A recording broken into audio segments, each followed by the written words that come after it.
Ayan, andito na yung ano natin.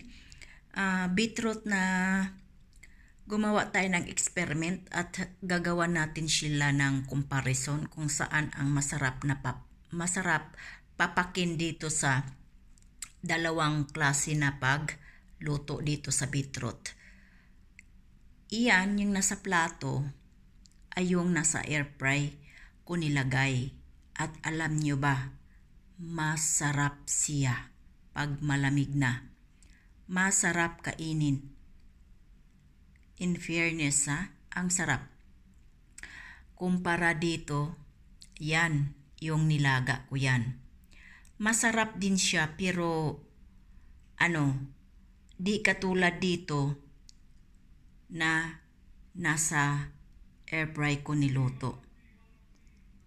Magkaiba talaga kasi ito siya, yung nasa air fry, para siyang kamuti na niluluto mo siya sa air fry. Ito naman, para siyang kamuti na nilaga.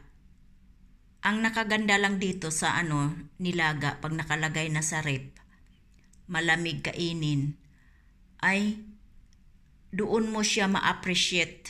Doon mo ma-appreciate yung lasa. Pero ito, na sa air fryer, hindi na kailangan mo ilagay sa freezer, sa rep, sa refrigerator, pwede mo nang papakin. Pero ito, nilaga, kailangan mong ilagay sa refrigerator.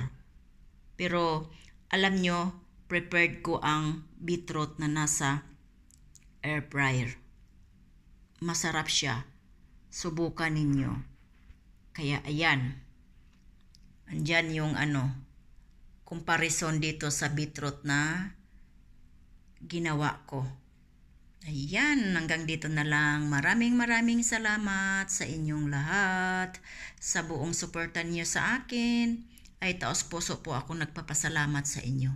Bye-bye. Babush.